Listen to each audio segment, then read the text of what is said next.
Andrew De Silva, welcome to noise11.com. And, well, we can talk about you in a moment. Let's talk about Prince first, huh? Talk about the one and only. Yeah, Man. getting up and performing the songs of Prince. Like there's so many different eras of Prince. So Exactly. what do you concentrate on? I'm assuming you want to give a cross-section of the history of Prince, but it wasn't an even cross-section, was it? You know, we lean towards the early Prince, so the 80s, a little bit of the late 70s as well. So we start, with Erotic City, and we jam with that.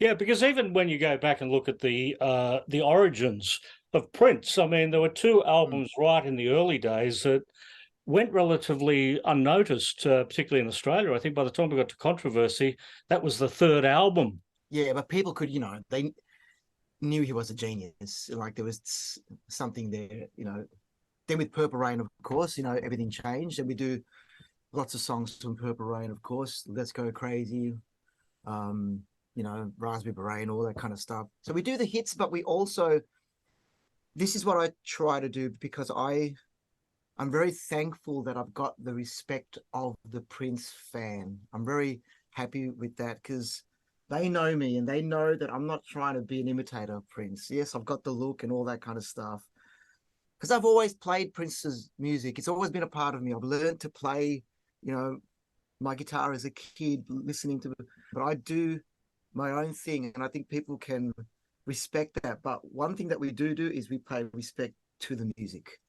A lot of people say, my God, if I close my eyes, I just feel like I'm there. I feel like it's a... Prince is like rock, he's R&B, he's pop, he's dance, he's disco.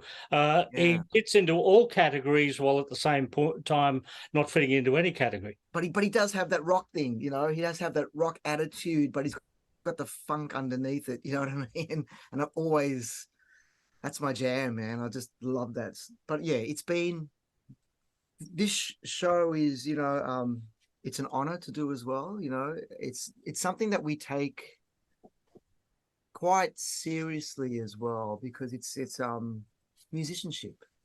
I've no doubt you saw Prince numerous times over the years, as I have too. What I loved in seeing Prince is it was never a greatest hit show. There were always some surprises in there. He would go deep into some albums that you weren't expecting him to go deep into.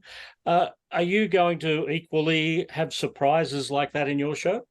I do. So if I look at my set list here, I do, depending on where I am, I've started to learn as well. Like we do shows in Melbourne, on his birthday, and the real Prince fans are out.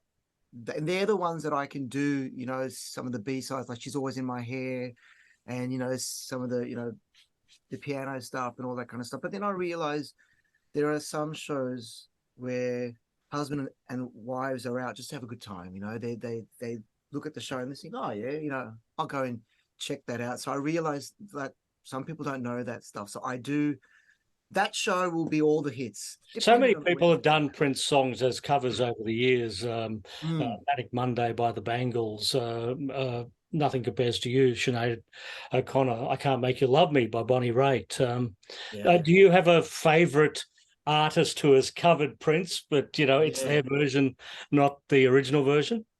I like Prince's version of the Bonnie Raitt song, because that's a Bonnie Raitt song, isn't it? No, I believe it's a Prince song that Bonnie. So have I got that asked about? Have I? Yeah. Okay, all right. So I really apologies to Bonnie Raitt. Yes, that's her song. Sinead O'Connor. I mean, there are still some people in the audience, because I do that song. I do, Nothing Compares to You. And there's still a couple of people in there that don't realize, that that's a Prince song. They still think that was, a Sinead O'Connor song. So, it's always a bit of an education for people when they come to the gig as well. They're like, oh my God. Or you always hear, I never knew I knew that many songs, and I never knew, oh my gosh, she had so many songs. And then there's always the person in the audience that, has the tattoo of the Dearly Beloved. I've got to show you my tattoo. Got to show you. They have the Prince thing on the.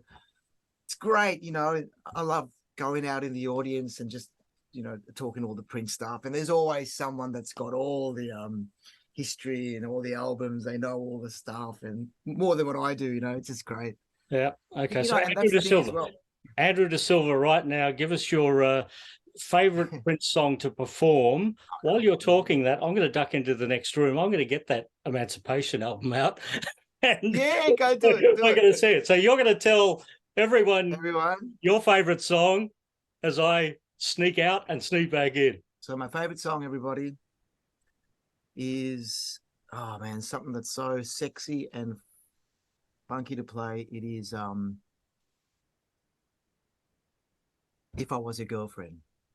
So yeah, If I Was Your Girlfriend, I was just telling everyone, is just probably one of the most funkiest songs ever written, and such a beautiful love song as well. You know, I think when the song was released, I was probably like in high school, and I always thought, oh, that's an interesting song.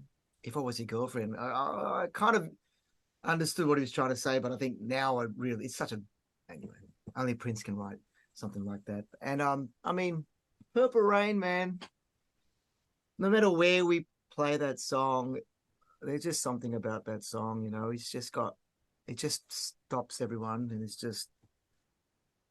like the whole universe just stops as well, and it's just a beautiful, magical tune, and there's always such emotion in it. And Purple Rain, man, it's just one of those epic songs, yeah, that we never get tired of doing. You would think, you know, after so many years, because I've been singing that for, you know, many years, even before this, you know, show. But man, it's still, every time we hit that first, you know, chord with the chorus guitar, man, it's just like, okay, here we go. It's happening. It's happening. It's happening. Well, in answer to the I Can't Make You Love Me question, Prince didn't write it and Bonnie didn't write it. So they've both done a cover version. Who is it again? And there's the album, the Emancipation album. 3 CD notes. album. James Shamblin and Michael Barry Reed.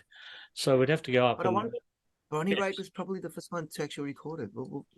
Okay, well, we'll put a little scroll down the bottom of this with the answer in post-production. The wonderful. Whoever wrote that song, whoever sang it first, it is a killer. Thanks, mate. We're looking forward to the Prince shows. A whole lot of dates for that there. And it's good to talk to you here at Noise 11. Thanks for having me, Paul. Thank you.